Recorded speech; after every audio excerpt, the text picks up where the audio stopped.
आप किसकी उम्मत में? किसकी? आला हजरत।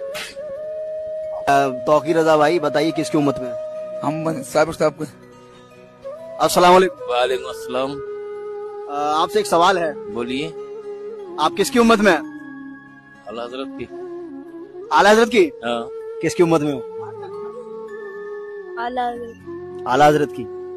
आप किसकी उम्मती हैं?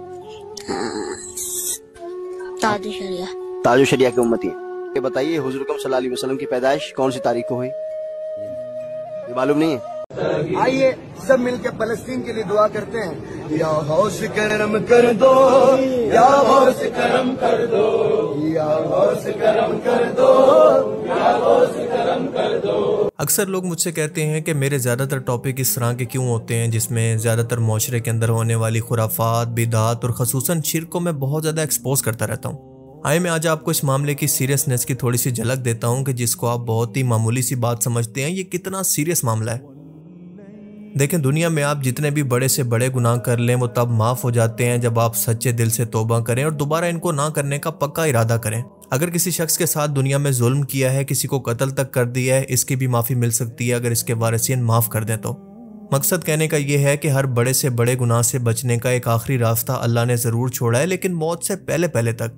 मगर सिर्फ एक गुनाह ऐसा है जिसको अल्लाह ताला कभी भी माफ़ नहीं करेगा, और वो अल्लाह ने बार बार कुरान करीम के अंदर वाज़े तौर पर बता दिया है कि अल्लाह चाहेगा तो हर गुनाह को माफ़ कर देगा, लेकिन शिर्क को कभी माफ़ नहीं करेगा।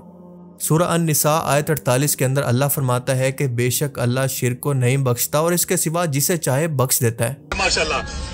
लब्बैक या गौसे आदम, लब्बैक या गौसे आदम। ये दरबार सैयद अली मीरा दातार बाबा का है। ये दरबार के अंदर हर तकलीफ, परेशानी, बला, बीमारी, जादू टोना, ब्लैक मैजिक, जो कुछ भी है, दुश्मन लोगों ने कुछ खिला पिला दिया है, जादू टोना करा है, तो इसका खात्मा हो। मुसलमानों के लिए कुरान पाक के बाद नबी करीम सल्लल्लाहु अलैहि वसल्लम का सबसे बड़ा मौजज़ा अल इसरा वल मेराज का सफ़र था, जब अल्लाह ने रूहानी और जिस्मानी तौर पर अपने प्यारे नबी को 7 आसमान और इस पर मौजूद अल्लाह के अर्श तक की ज़ियारत करवाई। नबी करीम सल्लल्लाहु अलैहि वसल्लम को बेशुमार अल्लाह की कुदरत की निशानियाँ दिखाई गई। आप सब लोग ये बात जानते हैं कि दुनिया में भी जब किसी खास मेहमान को अपने पास दावत देकर बुलाया जाता है तो मेज़बान की ख्वाहिश होती है कि इस मेहमान को कोई ऐसा तोहफा दिया जाए जो कि सबसे कीमती भी हो और उस शख्स की ज़रूरत भी हो। और आप जानते हैं कि इस सफ़र के अंदर मेज़बान क्योंकि खुद अल्लाह ताला की ज़ात है, तो इसने अपने हबीब को इस सफ़र मेराज के अंदर 3 तोहफे दिए। सबसे पहला और सबसे अहम तोहफा जो कि अल्लाह ताला की ज़ात ने अपने महबूब को दिया वो नमाज का था, क्योंकि शुरू के अंदर आप सल्लल्लाहु अलैहि वसल्लम की उम्मत पर 50 नमाजें फ़र्ज़ की गई, लेकिन नबी करीम सल्लल्लाहु अलैहि वसल्लम की बार बार की दरख्वास्त पर अल्लाह ताला ने अपनी रहमत से इनको कम करके सिर्फ 5 कर दिया, लेकिन साथ साथ ये वादा भी फरमा दिया कि इन 5 नमाज़ों का अजर 50 नमाज़ों के बराबर होगा। और यूँ उम्मत के लिए ये नमाजें रहमत, सकून और निजात का ज़रिया करार पाईं। दूसरा कीमती तोहफा था सूरह अल बकरा की आखिरी 2 आयात। इन आयात के अंदर अल्लाह ताला ने वादा किया कि किसी भी शख्स पर इसकी बर्दाश्त से ज़्यादा इम्तिहान और सख्ती या बोझ नहीं डालेगा, और इन आयात के अंदर मगफरत की दुआ भी की गई है कि ए अल्लाह, अगर हम भूल जाएं या ख़ता कर लें तो हमें पकड़ ना लेना। यानी इन आयात के अंदर अल्लाह का वादा है कि क़यामत के दिन भी आपकी उम्मत पर मेरी रहमत और मेरी मगफरत मेरे गज़ब पर गालिब रहेगी। नबी करीम सल्लल्लाहु अलैहि वसल्लम ने फरमाया कि जो शख्स रात को ये 2 आयात पढ़ लेगा वो उसके लिए काफ़ी होंगी, यानी इनका सवाब बेहद ज़्यादा है। और फिर इसके बाद तीसरा और सबसे अहम तोहफा जो कि हमारी इस वीडियो का मेन टॉपिक भी है, वो दरअसल उम्मत के लिए खुशखबरी भी थी और एक लटकती हुई तलवार भी। नबी करीम सल्लल्लाहु अलैहि वसल्लम ने वैसे तो अपनी पूरी उम्मत की मगफरत की दुआ अल्लाह ताला से की थी, लेकिन अल्लाह ने अपने हबीब की ये बात मान भी ली, बस एक शर्त के साथ।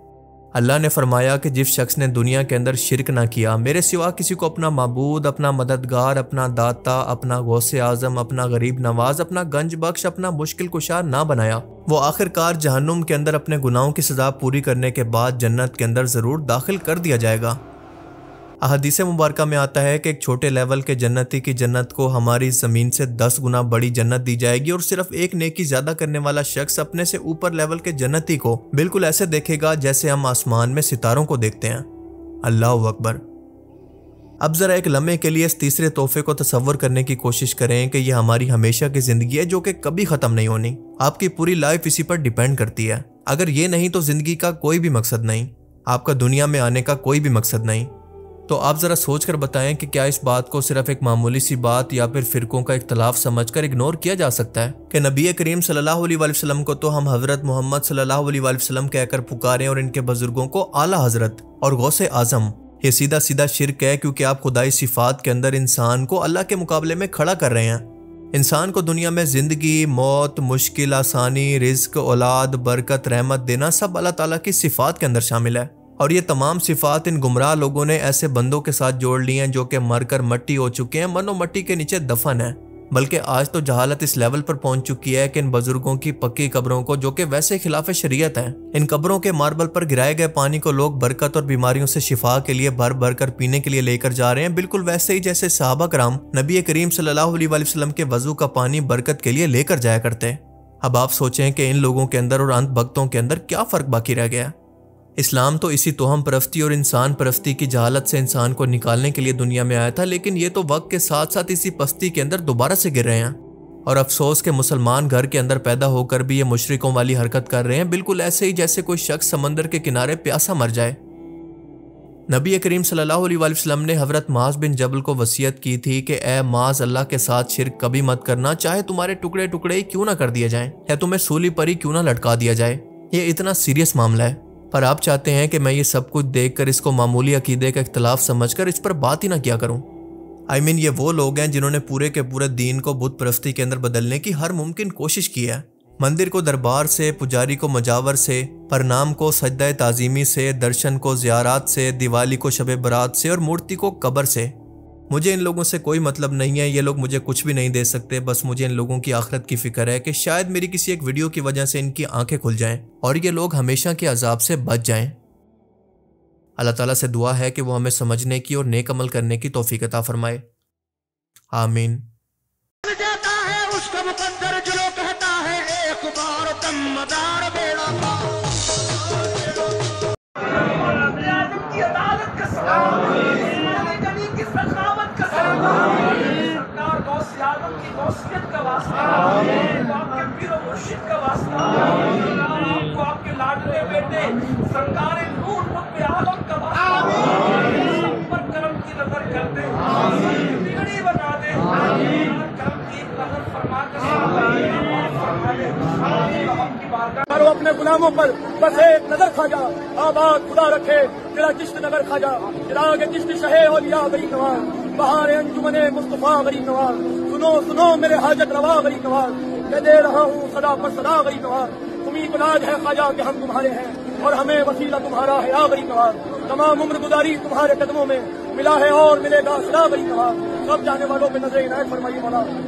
ہم نے ان کے دلوں پر پردے ڈال دیے کہ اسے سمجھ نہ سکیں اور کانوں میں ثقل پیدا کر دیا ہے۔ بھلا کون بے قرار کی التجا قبول کرتا ہے جب وہ اس سے دعا کرتا ہے؟ یہ سب کچھ اللہ کرتا ہے، اور تمہارے پروردگار نے فرمایا ہے کہ تم مجھ سے دعا کرو، میں تمہاری دعا قبول کروں گا۔